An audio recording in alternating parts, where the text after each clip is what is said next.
Helena Ivanovna of Moscow was daughter of Ivan III, the great Grand Prince of Moscow, and an uncrowned Grand Duchess of Lithuania and Queen of Poland, as she would not convert from Eastern Orthodoxy to Catholicism. Her childless marriage to Grand Duke of Lithuania and later King of Poland Alexander Jagiellon was a constant source of tension between the Grand Duchy of Moscow and the Grand Duchy of Lithuania. Instead of guaranteeing peace, Helena's marriage gave her father Ivan III an excuse to interfere in Lithuanian affairs, accusing Alexander of mistreating Helena and repressing Orthodox believers. This became the pretext to renew the Muscovite-Lithuanian War in 1500.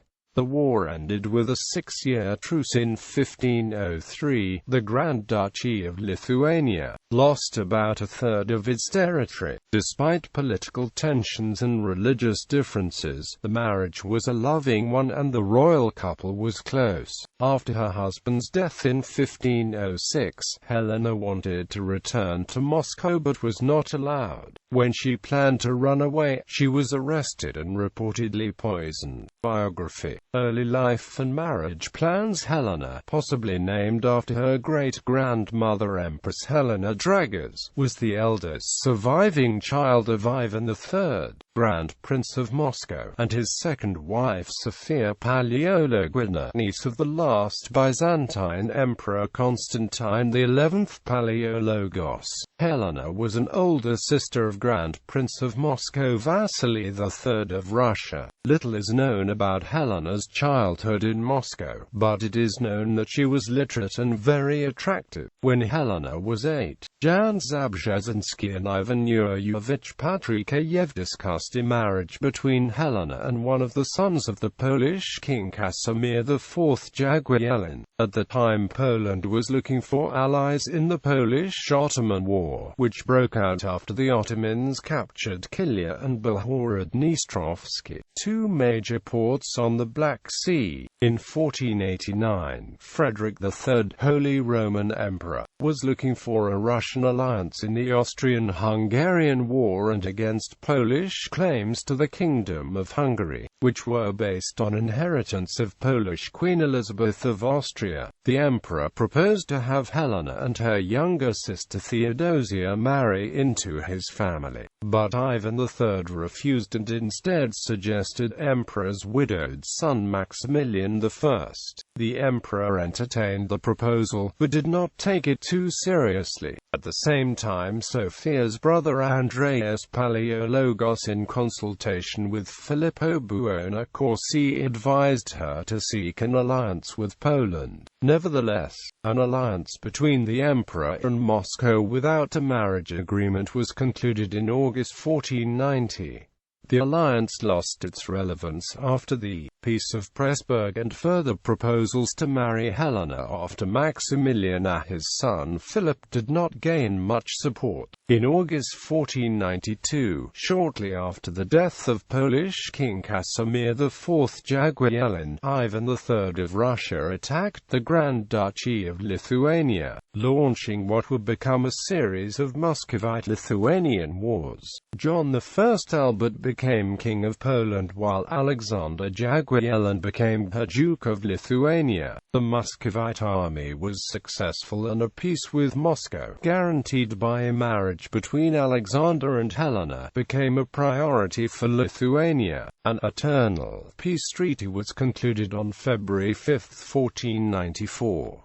The agreement marked the first Lithuanian territorial losses to Moscow. The Principality of Vyazma, and a sizable region in the upper reaches of the Oka River, the lost area was estimated to be approximately 87,000 square kilometers. A day after the official confirmation of the treaty, Alexander Jagiellon was betrothed to Helena, uncrowned Grand Duchesses of Lithuania. Helena's Orthodox faith created a number of complications. Alexander had to receive a special permission from Pope Alexander VI to marry a non-Catholic and sign a formal agreement with Ivan III in October 1494 that Helena would not be forced to convert. convert. Alexander wanted to add that if she wished so herself, Helena could convert, but Ivan III adamantly rejected the amendment. Ivan III left Helena with detailed instructions on how to behave, who to invite for lunch, where to pray. Ivan III also requested that Alexander would build an Orthodox church in Vilnius Castle complex. In January 1495, Helena, accompanied by 80 nobles and servants, departed Moscow towards Vilnius.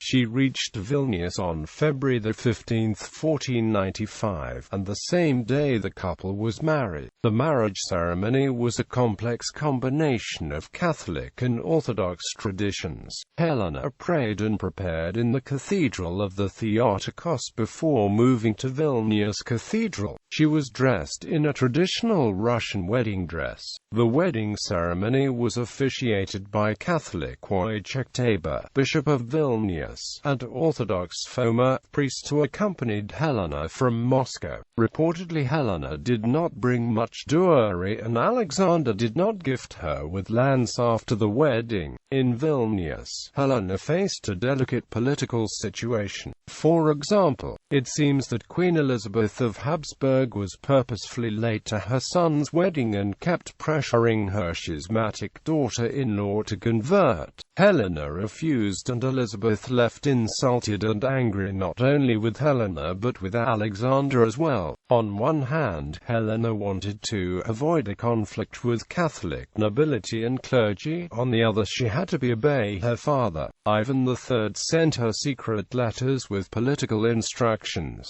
but she did not get involved in her father's political intrigues and was loyal and obedient to her husband. She made donations to Orthodox Holy Spirit Church and Monastery in Vilnius, a church in Minsk, and Supraslava, but did not make any of her gestures in support of Orthodoxy. She did not protest when in May 1495 her Russian servants were sent back to Moscow on suspicion that they might be Russian agents and spies. Even in daily life the couple faced struggles. For example, when they traveled, Alexander would enter a city alone as it was customary to go to a church after the official reception. Helena would enter the city few hours later. Despite political and religious tensions, the marriage was a loving one and the royal couple remained close. It seems that Helena was pregnant twice, but both pregnancies ended in miscarriages. Some historians see Helena's influence in Alexander's 1497 donation to the St. Michael's Golden Domed Monastery in Kiev, 1499 economic and judiciary privilege to Orthodox clergy, and 1504 religious freedom guarantee to Orthodox peasants. However, that is doubtful as Helena was passive in politics and tried to avoid conflicts. Around 1498, Joseph Bolharovich, Metropolitan of Kiev, and Wojciech, Bishop of Vilnius,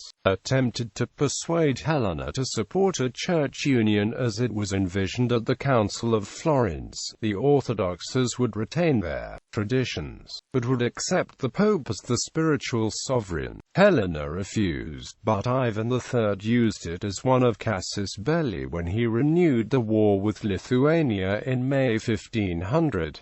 At the time Poland, Lithuania's ally, was engaged in the Polish-Ottoman War and could not offer assistance. The Muscovite army scored victories in the battles of Vedrosha and Mstislavl and captured several Lithuanian fortresses. Uncrowned Queen of Poland, Helena's situation became further complicated when John I Albert died in June 1501 and Alexander was elected as the new King of Poland in October 1501.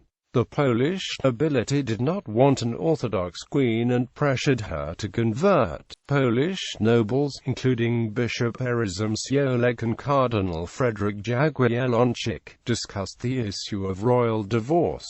From Pope Alexander VI they obtained Alexander's absolution from his marital oath and duties to Helena, as well as from the promise to Ivan III not to force Helena to convert. The Pope went further and ordered Alexander to put effort in convincing Helena to convert. Despite their efforts, Helena did not convert and the royal couple remained close. When Krakow priests insulted Helena when she had an Orthodox service in one of the chapels of the Royal Cathedral, Alexander wrote to his brother Frederick Jagiellon asking to discipline the priests. Alexander even gifted land near Minsk and Mogilev to Helena to assure her financial independence. Alexander was crowned as King of Poland in December 1501, as an adherent to the Eastern Orthodox beliefs. Helena was ineligible to become Queen of Poland and was never crowned. Officially she was only wife of Grand Duke of Lithuania, but she referred to herself as Queen. Alexander obtained a rescission of Pope Alexander's orders to convert her to Catholicism from Pope Julius II in August 1505. Peace negotiations between Lithuania and Moscow began in mid-1502.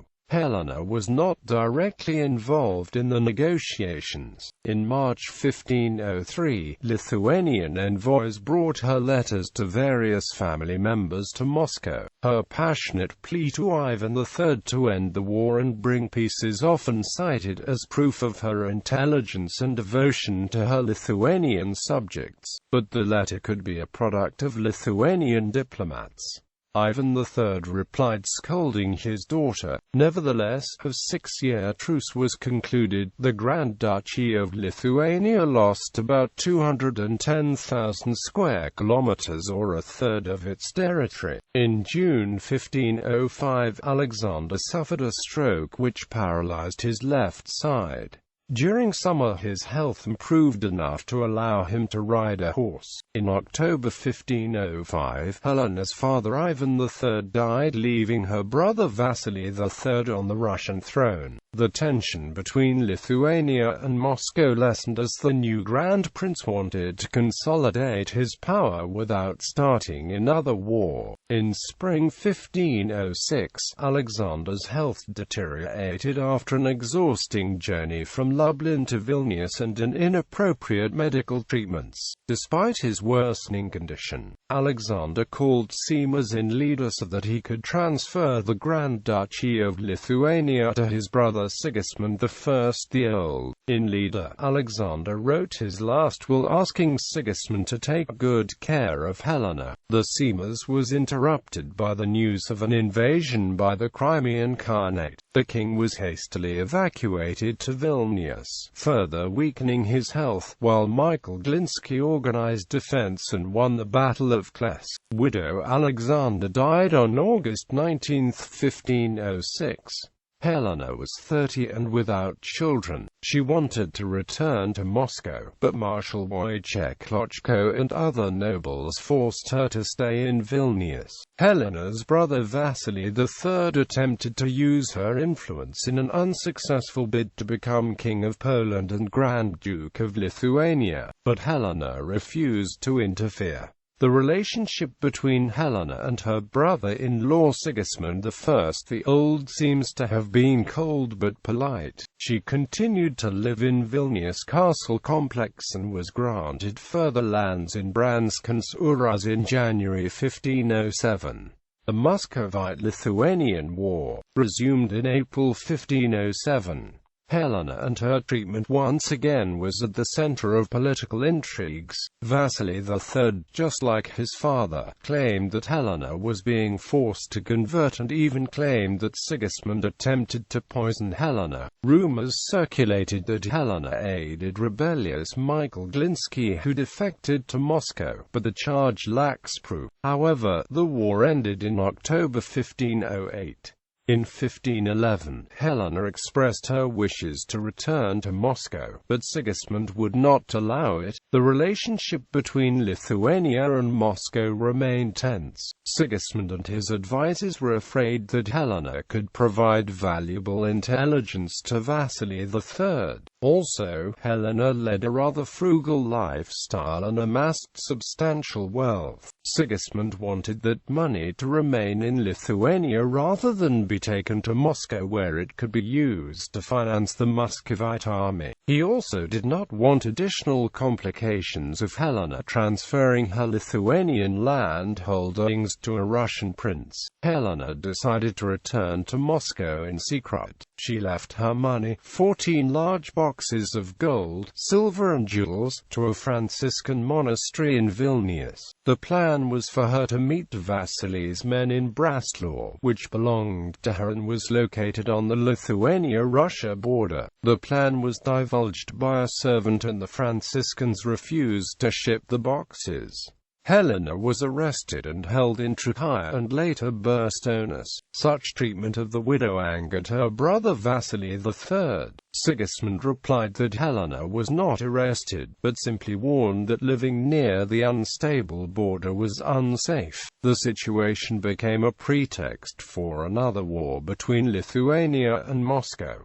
In 1513, Helena reached Braslaw and died there suddenly. According to a rumor, she was poisoned by Mykolai Radziwill. It is unknown what happened to Helena's money she left with the Franciscans, as there is no record that Sigismund, who was relieved to hear about her death, inherited it. Historians propose the theory that Helena was murdered by Radziwill to steal the money, but it cannot be proven. Vasily III demanded Helena's assets, both money and land, from Sigismund and investigated her death. She was buried in the Cathedral of the Theotokos in Vilnius. Ancestry.